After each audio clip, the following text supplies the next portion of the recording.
खबर बलिया की बैरिया विधानसभा में भाजपा नेता मृत्युंजय तिवारी का जन्मदिन एक ऐतिहासिक पदयात्रा के साथ मनाया गया, जिसमें उन्होंने लोगों की सेवा और कड़ी मेहनत का संदेश दिया। उन्होंने 2027 के चुनाव में भाजपा के टिकट पर चुनाव लड़ने की इच्छा जताई और कहा कि वे इस सीट को सपा से छीनकर भाजपा के खाते में डालेंगे।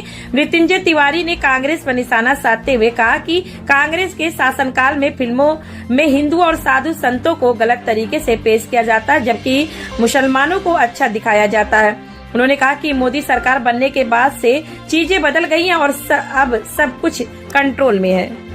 बैरिया विधानसभा जो मेरा 2007 से मैं वहाँ तैयारी करता हूँ और बैरिया विधानसभा में जितना मैंने तैयारी किया है उतना ये है कि अगर पार्टी हमारे ऊपर विश्वास जताती, हमको टिकट देती है, तो मैं पार्टी को एक सीट ज़्यादा वोटों से जीत करके मैं पार्टी का मनोबल बढ़ाऊंगा। और बलिया में देखिए, मुझे अगर टिकट मिलता है बैरिया, तो भगवान के आशीर्वाद से जो हमारा पकड़ बलिया विधानसभा में है, ये हमारा दावा है कि बलिया विधानसभा भी हम लोग जीत जाएंगे चुनाव, क्योंकि हमारी जो लोकप्रियता है बैरिया से बलिया में कम नहीं है। हम बैरिया तैयारी करते हैं, लेकिन बलिया में हमारी बिरादरी के लोग हमसे बहुत प्रभावित रहते हैं। हमारे अन्य बिरादरी के भी लोग जो हमारे पिछले 30 साल के राजनीति में जो हमारे साथ रहे हैं, तो जिसका एक असर होता है, जैसे पुरुआ पछुआ बहेला तो तरमनी बहेला, तो उस तरीके से बलिया विधानसभा में उसका बहुत असर होगा। देखिए, बैरिया विधानसभा में दुर्भाग्यवश 2022 में हमारी भारतीय जनता पार्टी को सफलता नहीं मिला था।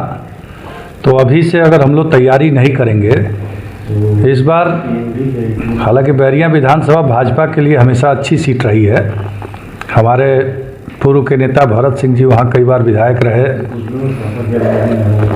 पिछली बार 17 में भी विधायक है। लेकिन अभी समाजवादी पार्टी पिछली बार जो वर्तमान विधायक थे वो लड़ गए चुनाव और उनकी गलतियों के कारण सपा जीत गई। इसलिए अभी से मेहनत करके हम लोग चाहते हैं कि वो सीट भाजपा को आसानी से मिल जाए। करते थे उस समय किसी की हिम्मत नहीं थी।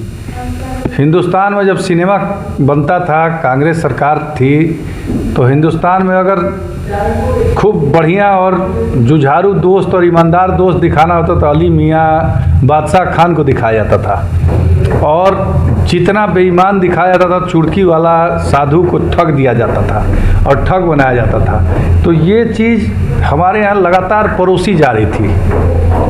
आज धीरे धीरे मोदी जी के आने के बाद सारी स्थिति कंट्रोल में करके, और जो भी आप देखिए, हर जनपद में एक बड़ा गुंडा एक जाति विशेष का होता था, बड़ा से बड़ा गुंडा। आप जा कर के देख लीजिए, हर जगह शहर के अगल बगल कहीं एक बड़े इलाके का बड़ा गुंडा होता था। लेकिन अब मोदी जी के आने के बाद माननीय महाराज जी ने तो उत्तर प्रदेश में बहुत ही लगभग कंट्रोल कर लिया है, लेकिन प्रधानमंत्री जी के आने के बाद से माहौल बदल गया है। अब मुसलमान भी अपनी कुरीतियों के बारे में बताते हैं कि हम ये चीज़ गलती है, लेकिन पहले तो हिम्मत नहीं था कि किसी भी चीज़ में अल्लाह के बारे में कुछ बोल दे।